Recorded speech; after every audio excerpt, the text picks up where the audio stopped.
Shalom, selamat pagi jemaat Tuhan.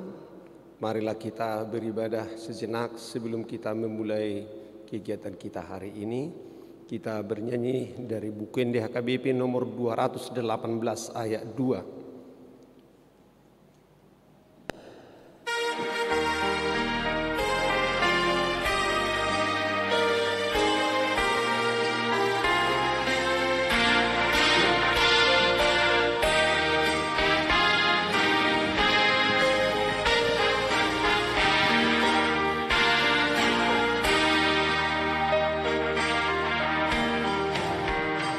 Sai pong didongali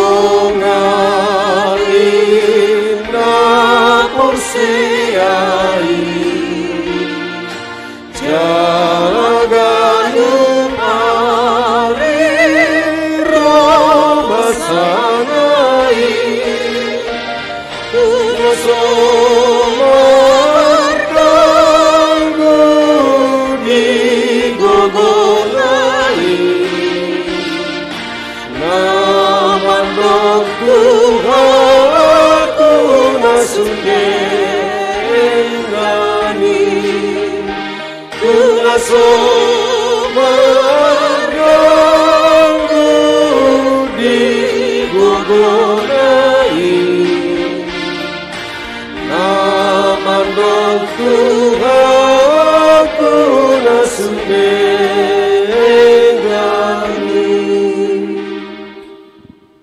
Kasih karunia dan damai sejahtera Allah kiranya menyertaimu di dalam Kristus Yesus Tuhan kita. Amin. Bapak Ibu jemaat Tuhan, firman Tuhan untuk kita di pagi hari Kamis ini diambil dari kitab Wahyu pasal 21 ayat 3. Lalu aku mendengar suara yang nyaring dari tahta itu berkata, "Lihatlah, kemah Allah ada di tengah-tengah manusia, dan ia akan diam bersama-sama dengan mereka. Mereka akan menjadi umatnya, dan ia akan menjadi Allah mereka." Jadi hubigema suara nagugus sian habang sanai nama dok oddo joro ni debata di tonga-tonga ni akka jolma nama ringan ma ibana di tonga-tonga nasida jala nasida ma bangsona jala debata sadiri saor tu nasida. Saudara jemaat Tuhan yang dikasihi Tuhan kita Yesus Kristus, perkembangan teknologi pada akhir-akhir ini semakin pesat. Penemuan-penemuan baru pun semakin menunjang kemudahan-kemudahan di berbagai lini kehidupan kita. Penemuan-penemuan yang hebat telah mengkondisikan sebagian dari kita untuk menyukai hal-hal baru.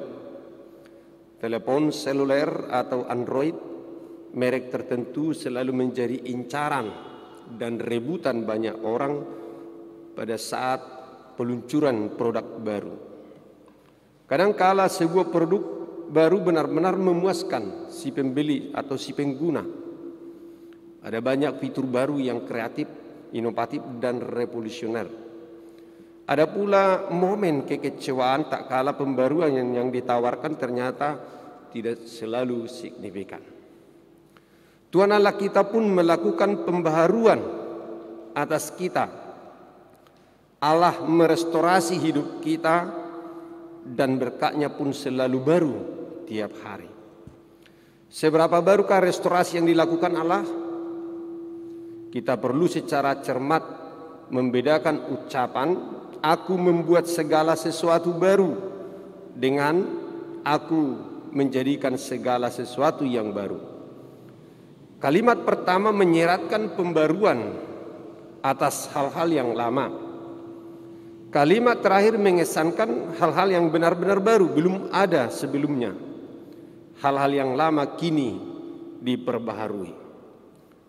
Saudara jemaat Tuhan, John Piper mengilustrasikan perubahan ini seperti metamorfosis kupu-kupu dan katak. Kupu-kupu tidak tiba-tiba muncul, ia berasal dari ulat. Demikian pula dengan katak, ia bukan makhluk ajaib yang tiba-tiba ada, ia berasal dari kecebong.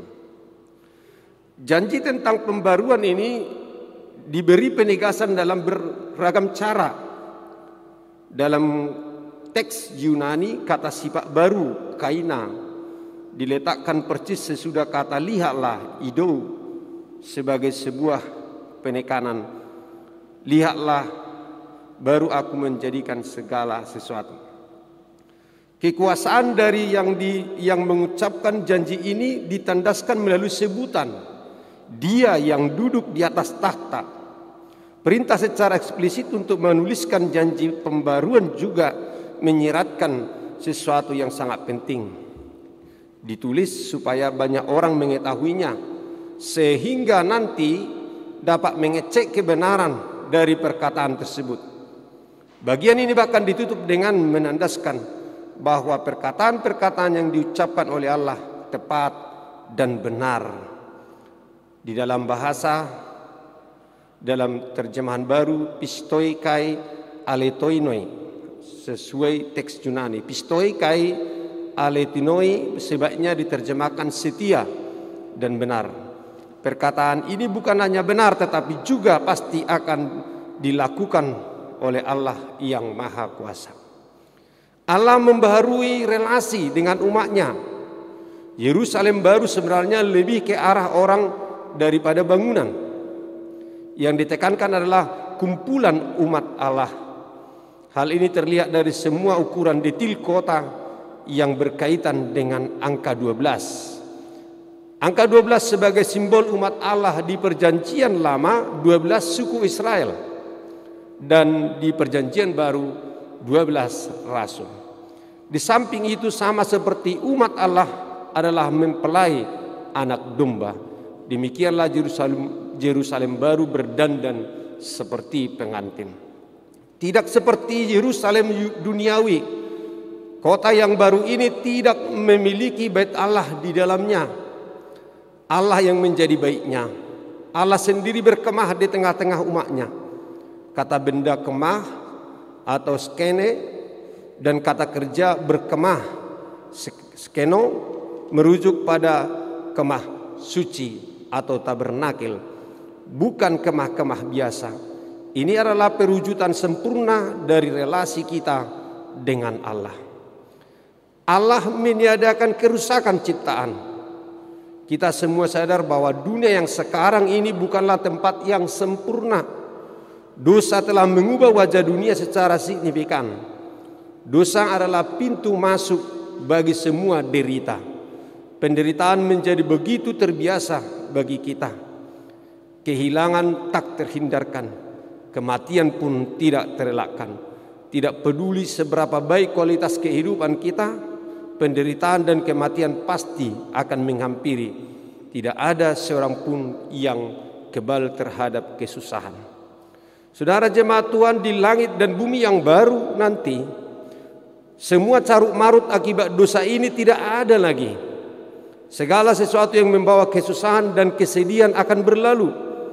Allah akan menghapus semua air mata umatnya. Kita tidak mengalami lagi penyakit dan kematian.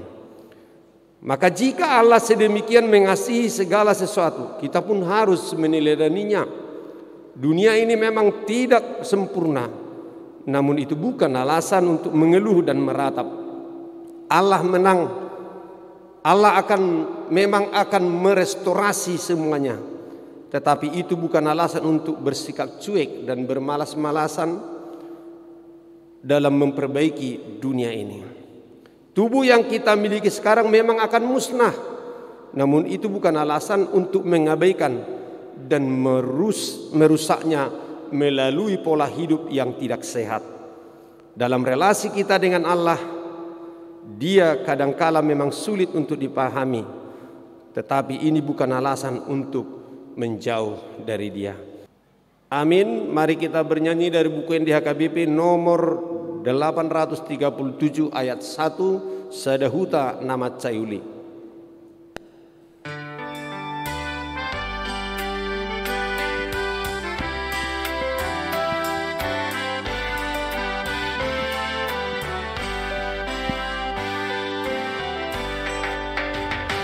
Sadahuta nama Sayuli Sambuloni tonditanui Bagas di debata amai Di parade di namonai Sogodi surgoi Sapaju pangdohi kadisi Sogode surgoi Sapaju pangdohi kadisi.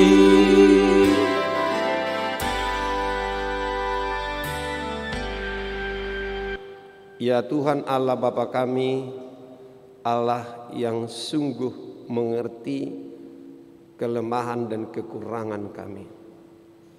Engkau Tuhan sungguh mengerti kepanaan kami dan Engkau ingin menyempurnakan hidup kami. Engkau Allah Tuhan kami selalu membaharui kami di tengah-tengah dunia yang carut marut ini. Dunia yang penuh dengan kesakitan. Dunia yang penuh dengan penderitaan. Namun kelak Tuhan Engkau akan mengubahnya, di mana kami akan bersama-sama dengan Engkau. Kami akan berada di dalam Engkau dan Engkau di dalam kami. Sehingga Tuhan sukacita penuh menjadi milik kami. Jauh dari penderitaan, sakit, penyakit. Bahkan kami akan kekal abadi sama seperti Engkau. Mampukan kami untuk melalui hari-hari kami yang penuh dengan penderitaan. Engkau memenangkan kami dengan roh hikmat dan pertolongan Tuhan, dan kuat kuasa Tuhan ada bersama-sama dengan kami. Dan biarlah Tuhan, di dalam hidup ini kami selalu ingin Engkau hadir dan Engkau campur tangan, dan Engkau akan selalu di pihak kami. Terima kasih Tuhan, berkati kami hari ini dalam pekerjaan dan rencana perjalanan hidup kami. Tuhan menolong, Tuhan membantu, dan kami memperoleh sukacita bersama-sama dengan Engkau. Dalam Kristus Yesus Tuhan Juru Selamat kami yang hidup. Amin. Anugerah Tuhan kita Yesus Kristus, kasih setia Allah Bapa, dan persekutuan Roh Kudus kiranya menyertai kamu sekalian.